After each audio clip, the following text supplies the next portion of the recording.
Hello and welcome to the Daily Mill for Sunday the 21st of May 2023. In today's Millwall news, we start off with this from londonnewsonline.co.uk, the South London Press's online website. Millwall boss Rowett can see continual progress and why even mega money clubs find playoff step a tough one. Okay. Gary Rowett has explained why he still sees Millwall's 22-23 season as part of their continual progress despite slipping out of the playoff zone on the final day. The Den was left shell-shocked after the 4-3 final day defeat to Blackburn that ensured Sunderland snared 6th place. Millwall were 3-1 up at the break, but Brereton Diaz helped inspire Rovers' comeback.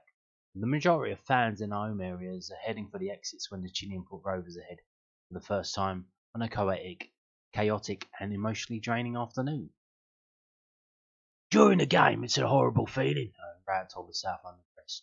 You wake up the next day and you can't actually believe it's happened. To be 3-1 up and so close and then let it fall away. The game unravelled for different reasons.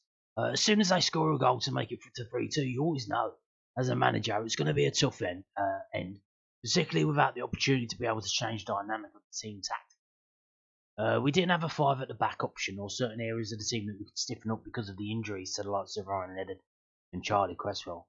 It wasn't something where I felt like going out afterwards and relaxing as though nothing had happened. It was always going to be one that took a couple of days to get over. I woke up the next morning and once I realised it was actually that scoreline and it did actually happen, for me, it's about how do we make sure it doesn't happen again. I spoke to the players after the game. I had to go and watch Fleetwood go and take the trophy at Wembley when he lost the League Two playoff final while manager at Burton. I purposely did it because I wanted to feel a little bit hurt seeing them do it. I knew it would motivate me for the season after.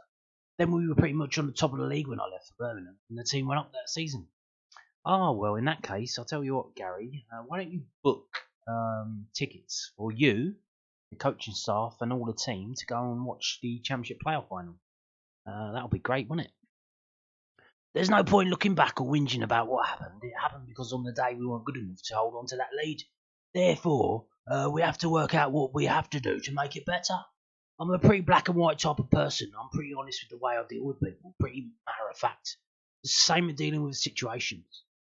Millwall finished with 68 points, one fewer than the 21-22 campaign, but a year ago they headed to AFC Bournemouth on the final day knowing that their top 6 prospects were majorly reliant on other results. This time around was the first time on Rowett's watch that they had control of their destiny going into their 46th championship fixture. Yeah, but it's not. It should have been done before then. Like we had an absolute fucking shit run at the end of the season. Since we were going for second, and we were 2-0 up at Luton, and we come back to 2-2, and then they jumped above us, and they ran on, and they ended up finishing third. I still see this period as continual progress, said Rowett, who made the playoffs with Derby County in 2018. These last little bits are the hardest bits in the championship to do. Otherwise, teams with mega money like Norwich, West Brom and Watford would just do it easy. It's not easy to get in the mix for the playoffs and to get to the last day fighting for them. I don't think we can lose sight of that.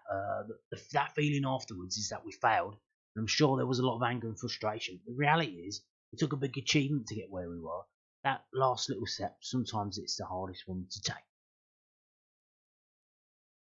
Yeah, but I mean, it was lost against Huddersfield, it was lost against Wigan. It wasn't that Blackburn game. We should have wrapped it up a lot earlier, and we shouldn't have been in that situation in the first place. It should have been done and dusted. But even when it wasn't done and dusted, we still had the opportunity and we still fucked it up. So, what can you do? What can you do? Well, let's see what he does learn, and let's see what changes next season. Now, been going on about this for a while. Big game tomorrow, Monday night. Millwall under-21s final championship playoff.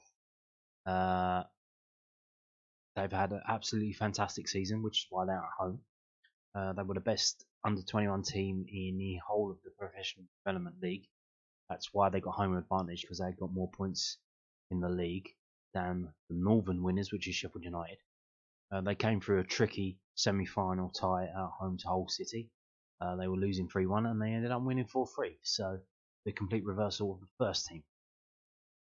And yeah, Millwall under-21s welcome Sheffield United to the Den in the Professional Development League National Final on Monday night, kick-off 7 p.m.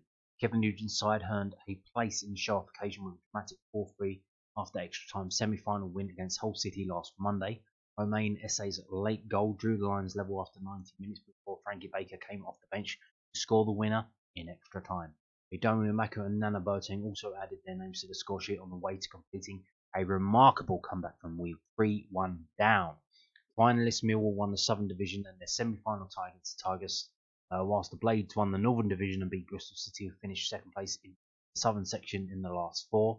Yeah, they beat Bristol City 4-0.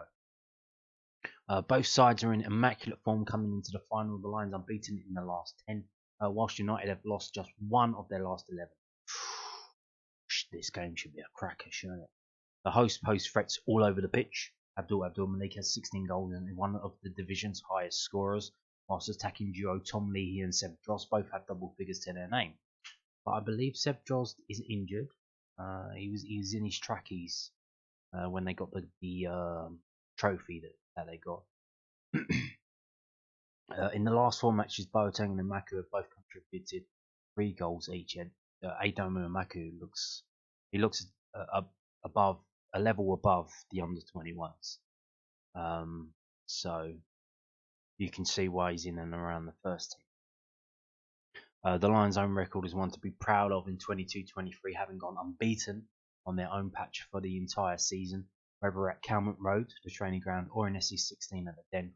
They've scored 3 or more goals on 10 separate occasions, racking up 34 points whilst conceding just 12 goals in the process. That's their home form.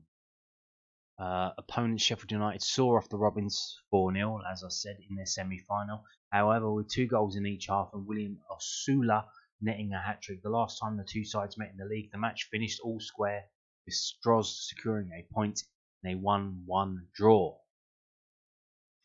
Tickets for Monday's match are on sale now. You've probably been getting the emails like us. They've certainly been pumping it out. They're priced at £5 adults and £1 under 16s.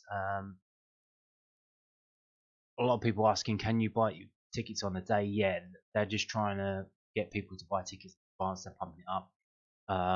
If you are unable to make it to the Den, the minute-by-minute updates will be available at Millwall Academy, the Lions' official Academy Twitter account, with a report and reaction from SC16 published on millfc.co.uk following the game's completion. Millwall TV streaming details will be confirmed on Monday. So, I believe, I'm not sure where, but I don't know if I saw it somewhere or I heard it somewhere, that the game's going to be streamed for £5 on Millwall TV. So we'll see about that, but I'm not sure. So, should the tie be level after 90 minutes and a 30-minute kickoff period of extra time, a 30-minute period of extra time will be played out to decide a winner. Penalty kicks will then determine the national champions if a breakthrough is still needed. And I certainly hope it doesn't go to time. Millwall squad for this fixture is yet to be decided. Yes, so I'm definitely 100% going to this game. I haven't bought a ticket yet. I'm going to be buying a ticket for the game, like I imagine most people will. And you can do that. You can leave it to the last minute, but I encourage you to go and watch this if you haven't watched any of the games. Still, you can come along and watch.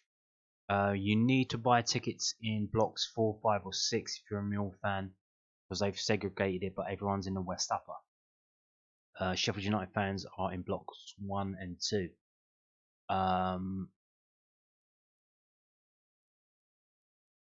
Yeah, this looks like it's going to be a cracker.